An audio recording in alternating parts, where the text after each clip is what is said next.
ሰላም ተኸታተልቲ ማኪ ሚድያ እንታይ ተመኽሮኒ ዝብሉ ሓሳባት ንትቡና ዘለኹም ሓሳብ ብሳላ መኽሮኹም መመሊሳያ ትዕንብብ ዘላሞ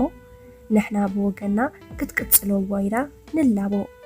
ንሕዚ እምበር ኣብ ንኡስ መደብና እንታይ ተመኽሮኒ ክልተ መደባት ክንዕንግደኩም መጺና ኣለና ከም ትወትሩ ተሳትፎኹም ከይፍለየና ክሳብ መወዳእታ በአኽብሮት ምሳና ጽንሑ ሰናይ ምክትታል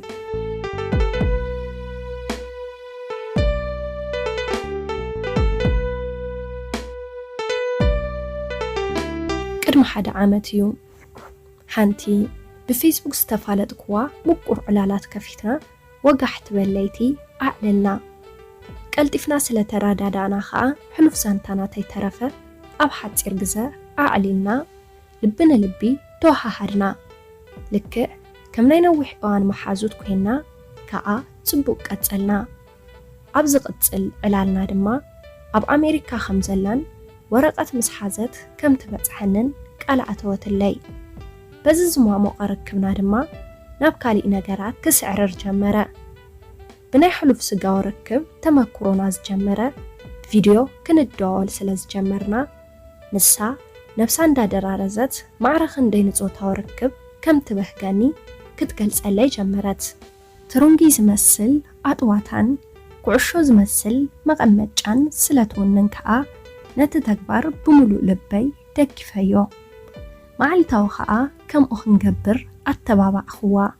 ልምዲ ንልምዲ ስለ ዝወልድ ዕላልና ብዛዕባ ሴክስ ጥራሕ ኮይኑ ክልቴና ጥራሕ ዝባና ኮይና ሴክስ ክንፍጽም ክትደፋፈአኒ ጀመረት ተሓጒስካዶ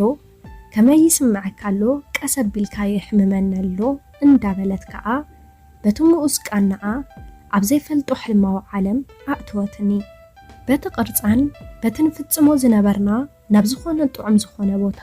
ኣእትወትኒ ብፍላይ ኣብ ገለገለ ቦታታት ሰውነታ እንትትነኻኽእ ብገለ ተኣምር ኣብቲ ዘለቶ ቦታ ከይደ ድሌተይ ክገብር ኣመናየ ዝብህግ ምሸት ኩል ሻብ ከዓ ከም ወልፊ ክኾነኒ ጀመረ ይኹን እምበር ኣብዚ እዋን ብስድራ ዝተፋለጥክዋን ንመርዓ ዝተዳለወትለይን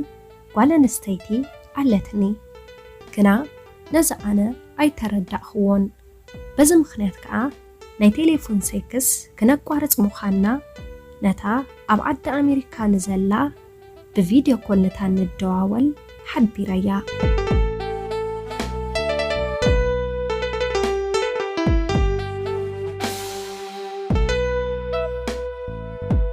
ግና ንሳ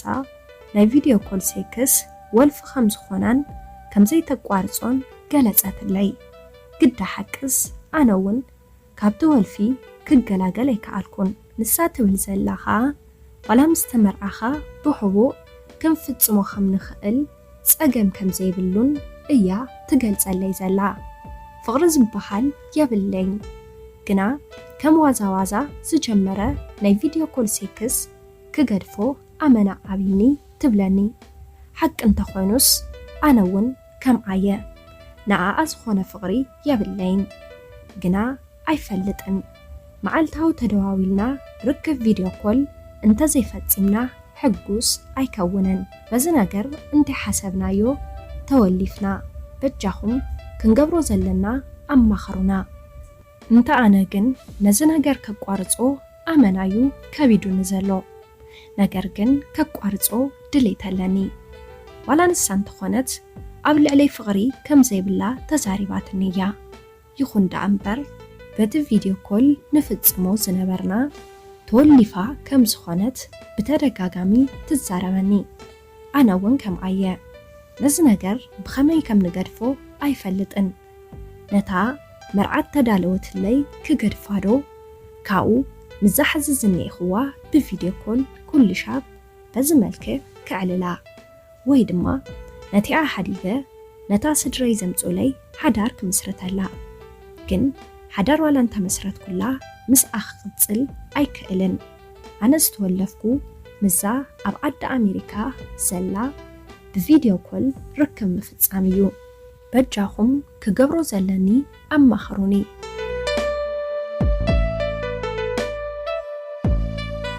ሰላም ክቡራት ኣሕዋተይ ሹመይ ኪዳን ይበሃል ካብ ዝሓርስ 4 ወርሕን ሓደ ሰሙንን ገይረ ኣለኹ ምስ በዓል ቤተይ ከዓ ኣብ ግዜ ርክብ መከላኸሊ ተጠቒምና ኣይንፈልጥን ኢና ኣብ ቀረባ እዋን ግና መሓዛይ ዋላ እንዳጥበኹ ከለኹ ክጠንስ ከም ዝኽእል ሓቢራትኒ ኣነ ድማ ብጣዕሚ ይፈርሕ ኣለኹ እሞ ድማ ናይ ዘለናዮ ዓዲ ናብራ ከቢድ ስለ ዝኾነ እቲ ተወሊዱ ዘሎ እግሪ ተይተኸለ እቲ ሓደ ከየርክቦ ፈሪሐ ስለዚ ክቡራት ኣሕዋተይ ናይ ማኪ ሚድያ ተኸታተልቲ እዚ ዝብለኩም ዘለኹ ዘረባ ሓቂ ድዩ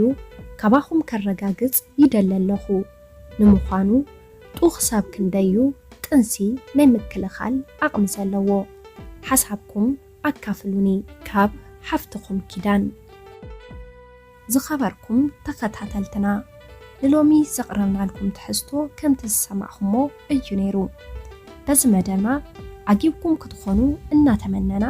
ኣብ ቀጻሊ ብኻሊእ ሓድሽ ትሕዝቶ ክሳብ ንመጽእ ጸጽብቑ ንምንየልኩም ክቡራት ተኸታተልቲ ናይ ማኪ ሚድያ ተሳትፎኹም